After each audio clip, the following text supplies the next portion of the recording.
Hello folks, hope you're doing well, hope everything is going well for you, I hope you're having a wonderful start to your week.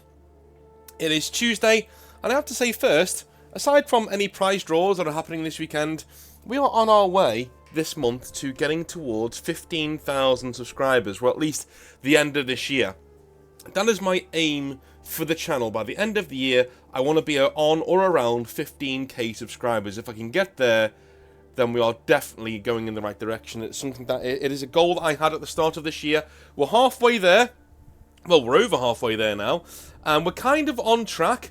But I don't want to see us slow down. So I want us to get there. I want us to be able to get there and have 15,000 subscribers by the end of the year. If we can do that, I will be very, very, very happy. So if this is your first time here, make sure you subscribe. If you think one of your friends may get a kick out of my content, throw it over to them. Make sure they subscribe. All the times you do that, it does help out the channel. It's free, and, you know, it's no skin off your nose. And I will love you a long time for doing that. Getting to it today. Guilliman. This is a controversial subject, I know. There are far more people out there who love the Ultramarines than I ever once thought. That's been exposed to me through YouTube and through doing this channel. If there ever was a protagonist in Warhammer 40,000... this is the guy, Guilliman. Rabute Guilliman, Primarch of the Ultramarines. The thing is, I've done videos before on this channel on this guy, and mainly in my Guilliman did everything wrong, is everything wrong with modern 40k, you know, that video. But rewatching it, I can't help believe that I was a little bit overzealous in my rants about him. I mean, yeah, in some ways, and we will get to them, Guilliman is bad for 40k as a whole, but no more so than Abaddon the Despoiler constantly failing upwards, or Chaos being the worst ineffectual villain since, well, Chaos. The main crime any character can make, though, is being boring, being grey, and nothing. Is Guilliman that guy? It's the thing that's thrown at the Ultramarines a lot, and Guilliman especially. They're boring, they're cookie cutter, they're essentially what we don't like about 40k. We have this myriad of different factions and different things that we want to see in the setting. Why are we just seeing the Ultramarines? Why do they always need to be there? Well, I want to get into that. I'm going to give you a few reasons why I think that phenomenon exists. Why in everything you see about Space Marines, they're always Ultramarines, you know? Bolt Gun, for instance, the game you're watching now, that I'm not playing very well. We're playing as an Ultramarine. In Space Marine, the game, you're playing as an Ultramarine. Nobody else gets any love. It's almost as if Games Workshop have a contractual agreement saying, listen, if you put Space Marines in your game, they must be Ultramarines. And the one time we step away from that, just my luck, in the new Rogue Trader game, it's a Space Wolf. Of course it's a Space Wolf. You know, the one thing that's even worse than a boring faction is an obnoxious one. And now we've got a Space Wolf to look forward to in an RPG that I really want to play, and I really might get a huge kick out of. But anyway, I've split this argument into two parts. The first is the case against him being boring. This is me telling you why he's not boring and where he has not been boring. And then we'll have the case for him being boring and where I think he is boring in the actual wider setting as a whole. So, first of all, Ultramarines players, you'll like this bit. The case against Rabute Guilliman being boring. Oh yes. So, in a word, and a lot of you are going to roll your eyes here, but in a few words, the Unremembered Empire. Guilliman, in that book, has a mother, and that's just adorable. But aside from that, also, he is the only Primarch who regularly struggles to beat simple Space Marines. The Wordbearers get very close to killing him by impersonating Ultramarines in that novel. This is a bit of a silly scene in and of itself, as the assassins simply ask for a meeting with Guilliman alone whilst dressed in blue colours and are granted it no questions asked. Yeah, well done Ultramarine security, I guess. My point is, Guilliman is not, I repeat, not a power fantasy. At least, not in the Horus heresy. The Unremembered Empire is seen as a waste of time by a lot of people within the Horus heresy community, as it came just at the wrong time. It came at a time where the fanbase at large was very ready and waiting to go to Terra for the Siege of Terra. We were ready to go. Black Library were not, and they thought they had a lot of other stories that they wanted to tell by hook or by crook. I think it is essential to the overall story, though, Unremembered Empire, because it is the Guilliman book. Hear me out. I know a lot of you will be saying different books are Guilliman in the Horus Heresy. I disagree, and here's why. Whilst other books deal with Calf and other cool things that Guilliman gets up to, it is in Unremembered Empire that we see truly inside Guilliman's head, away from the battlefield. Right? We see a Primarch in normal circumstances, in calmness, thinking his own internal thoughts. And what is there? Is it a peerless resolve like we see in 40k? Nope. Is it a mighty and perfect mind like we see in 40k? Nope. Is it a superhero good guy akin to John Cena who always wins? Nope. This is a man of extreme doubt. He has a serious inferiority complex going on. And you get the sense that Guilliman is a good but very confused man just trying to do his best in a world that's gone mad. Completely mad. He's not the inverse of the Lion or Horus, as some think. He's Lorgar, wearing good guy colours and stripped of his religion. And that, to me, is very interesting because Lorgar is one of the most interesting Primarchs. I think Games Workshop made a very conscious choice, at least the Black Library writers did, in making sure that Guilliman and Lorgar are meeting a few times, right? And they're bumping up against each other. We have the fall of Monarchia and all of that. Guilliman is the one who perpetrates that, okay? By the Emperor's behest, of course. But he's the one who perpetrates that. Because Games Workshop, or at least the Black Library, want you to see Guilliman and Lorgar as two different sides of the same coin, right? They're organisers. It's just that Lorgar organises faith and religions, whereas Guilliman organises empires. A lot of people like to say, because they look at the 40k Guilliman, and they say, well, this guy, he's basically the inverse of the Lion, or is the inverse of Horus, or is the inverse of another really powerful Primarch that's out there. That's not true. The true Guilliman is an inverse of Lorgar. He's the runt of the litter in terms of the loyalist Primarchs. Let's look at the loyalist Primarchs, shall we? Rogel Dawn, fucking absolute Giga Chad, who tanks everything on Terra and makes sure that the war isn't lost in the Siege of Terra, takes on multiple Primarchs by himself and kills one of them and defeats another one in single combat, right? Cool. We got the Lion. Don't even get me started. The Lion is not even in the same ballpark as Guilliman. He is essentially, if not one of the best Primarchs all round, he is the best Primarch all round. Bar none, right? Okay, cool. Sanguinius. Yeah, again, don't even get me started. In terms of combat, he is the only one who really outstrips Horus, and again, not chaos-powered Horus. Sanguinius is the only one who outstrips Horus and the Lion in terms of combat effectiveness, right?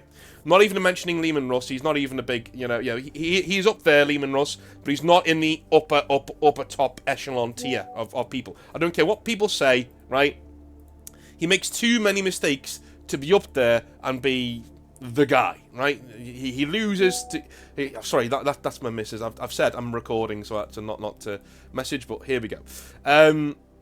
So, what was I saying? Okay.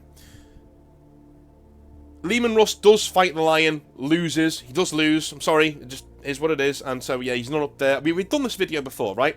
Okay. Leman Russ will still, though, kick Guilliman's ass in multiple ways, okay?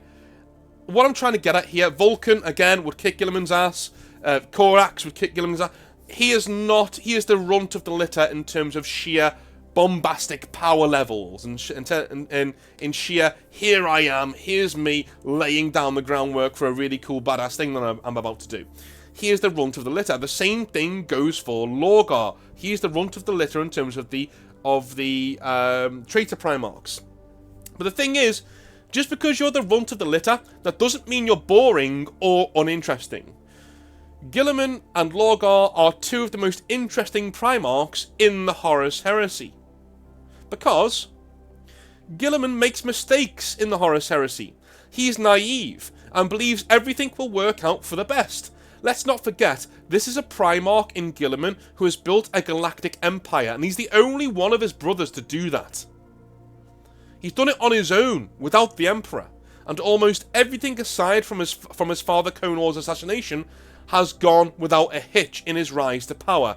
He is a man of no doubt until the Horus heresy. He's swimming through life, having everything handed to him because he's amazing, and he's a Primarch. Yeah, even though he's the runt of the litter, he's a Primarch, and he's gone to a part of the galaxy that's ripe for conquest, ripe for a unifier, and there he is, right at the right place at the right time to create the 500 worlds. He is a huge part of the Word-Bearer's chastisement during the Horus heresy. And not only does he destroy Monarchia on the Emperor's orders, but he still thinks that Lorgar doesn't hate him. He's that naive. He still thinks that him and Lorgar are staunch allies after destroying Lorgar's most precious world, his most precious city. He still thinks they're bros. Right? He's not his best friend, but he doesn't think for in a million years that the Word-Bearers will turn against the Imperium and try and get revenge on him. He still thinks he can wander into a war zone like Calth, like he does, with little suspicion of the Word-Bearers coming for revenge. When he receives word of what is actually going on, and the Word-Bearers have turned against him, he is in utter disbelief. This is a man who has never had to face adversity like this before. He stalls. He makes mistakes. I'm going to get back to it in a minute. He stalls. He makes mistakes. He's unsure of himself and his brothers, right? I love that the Horus Heresy books highlighted the blind spots in Guilliman's character, because he has many blind spots going for him, and they use those for extended dramatic effect that gives Guilliman depth. He's not perfect, but appearing so is taking a huge toll on his soul, right? That's why he's interesting.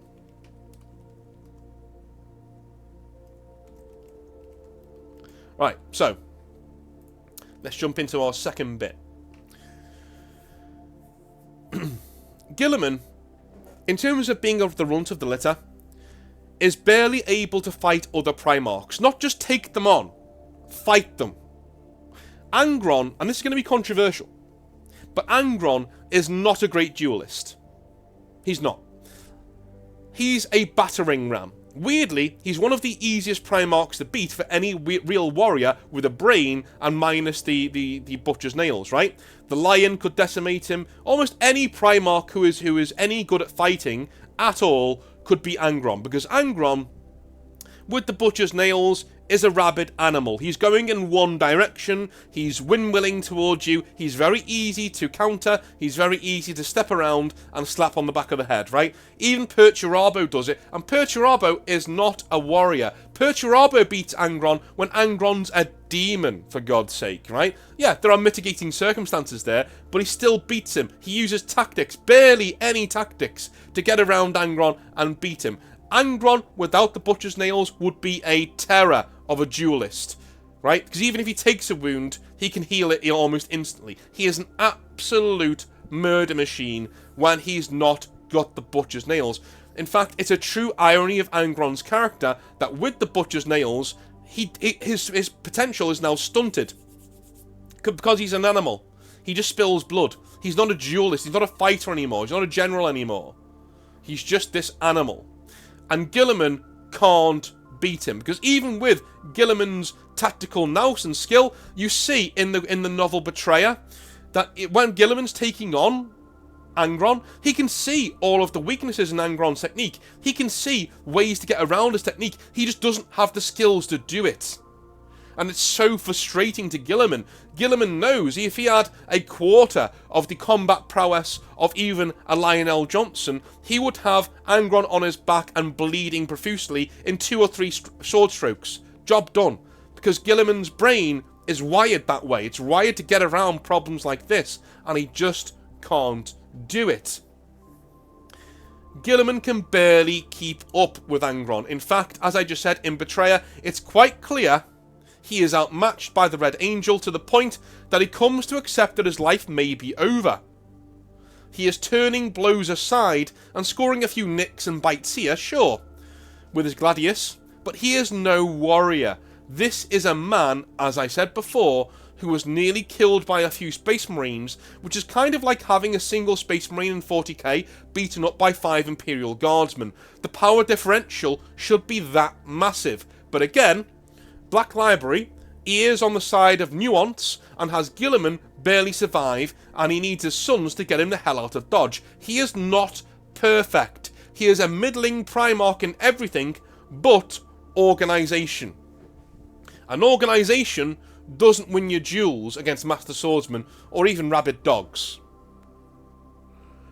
All of this may seem like a negative thing, but I love things like this. This makes your character better to me.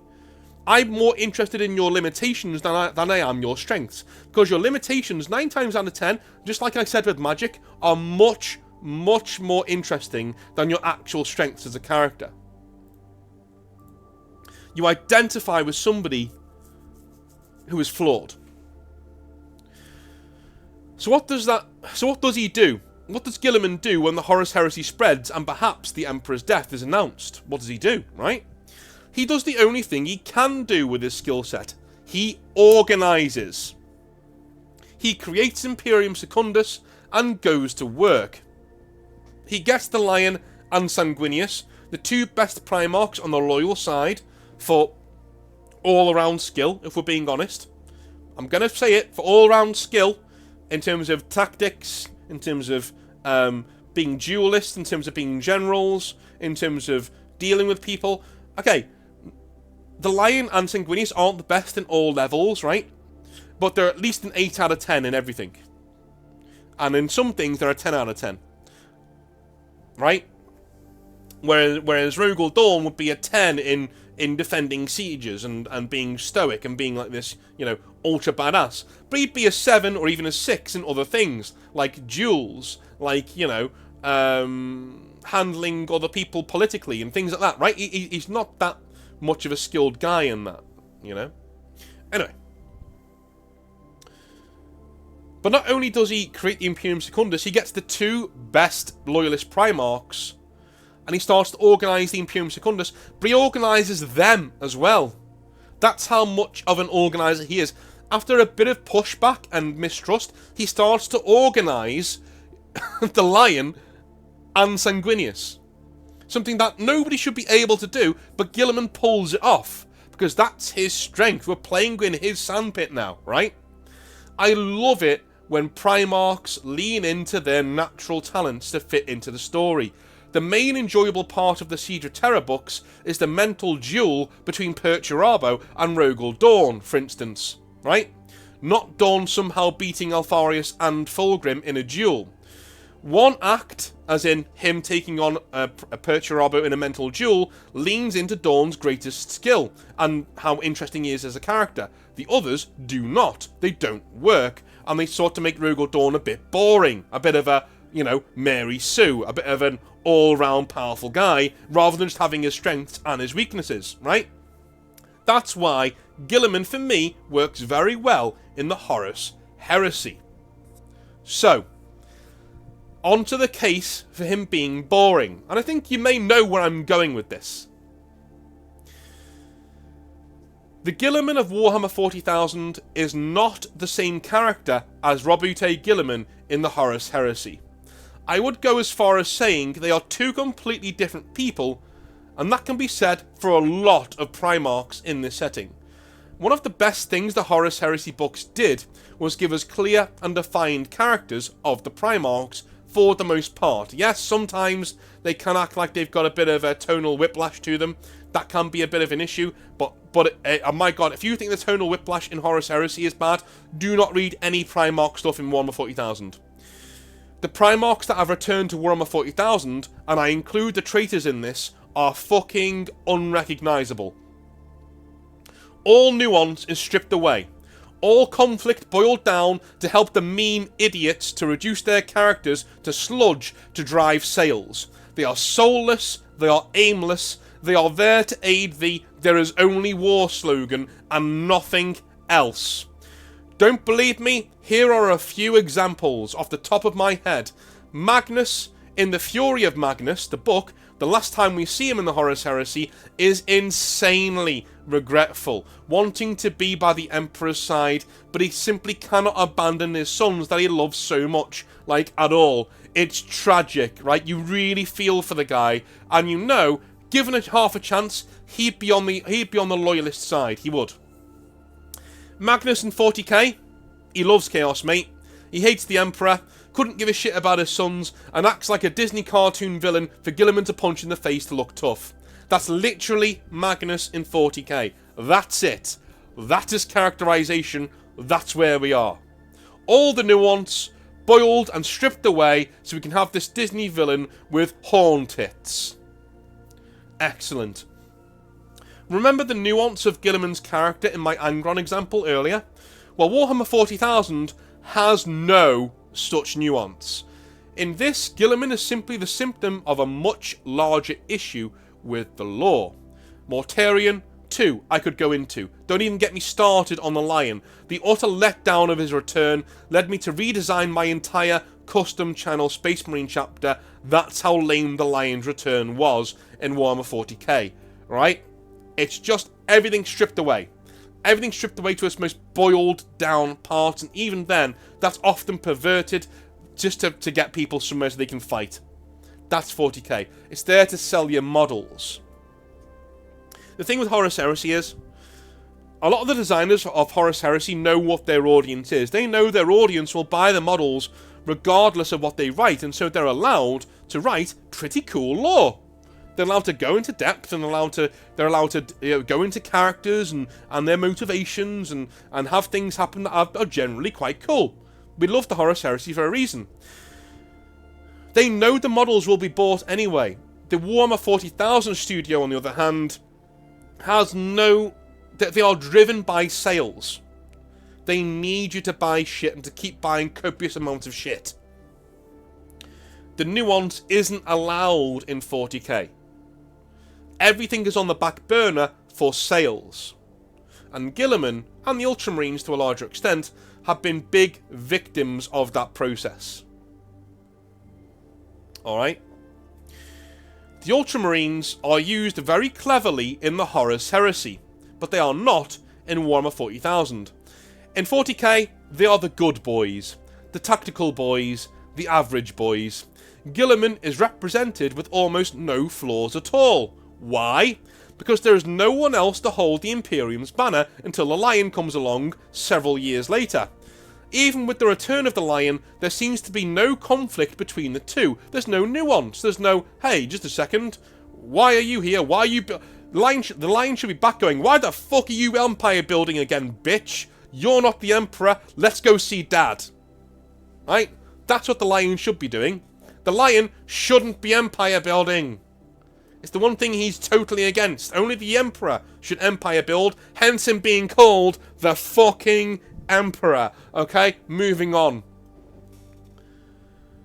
There should be a conflict between the two, but the Lion is simply the better Primarch. I'm sorry, Ultramarines fans, he just is. He's a better warrior, a better battlefield tactician. He's better in everything in terms of war. In terms of war, the Lion is better. In terms of the Great Crusade, the Lion is better. Guilliman is the best empire builder and administrator of the Imperium. And here's the thing that really annoys me. Guilliman is the perfect Primarch to come back first. Do you know why? Well, number one, he's already there ready to come back. But number two, he's what the Imperium needs. His skills were not needed in the Horus Heresy. They weren't. He didn't need to empire build, he didn't need to be an administrator, and as such, he's left behind in the Horus Heresy. He's really good in the Great Crusade because he has this massive army to go and do things with and to administrate, and his economy of movement and thinking allows them to build great empires and conquer loads of worlds. That's true. Cool, that's fine. But he wasn't really needed in the end of the Great Crusade and the Horus Heresy. Because the Emperor is the empire builder, he's the administrator. Guilliman wasn't needed, not so much. Okay? They needed him to come to the Horus heresy, the Siege of Terror, yes, because he has so many warriors. But in terms of, you know, what he did in the Horus heresy, he wasn't really needed. In 40k, Guilliman is as needed as he ever was. We don't need him to be a combat Primarch. We don't need him to be the ultra guy at the front of the line, leading his dudes in person and beating Primarchs in one-on-one duels. We don't need that. We need Guilliman. We need an empire builder, an administrator, somebody who will hold this entire thing together so that bigger, better Primarchs like the Lion and Dawn and Sanguinius, who's never coming back, but you know what I mean, can go and win the actual big battles. Guilliman holds the home fort. He's really good at that. He's really good at holding things together. He is not a duelist. He is not a combat Primarch. He is not a guy who's leading the men from the front. That's not what he's about. But 40k makes him about that. Why? Because he has to be about that to sell fucking models. Guilliman is the best empire builder and administrator of the Imperium, but he is not, as I just said, a combat Primarch, and he never was.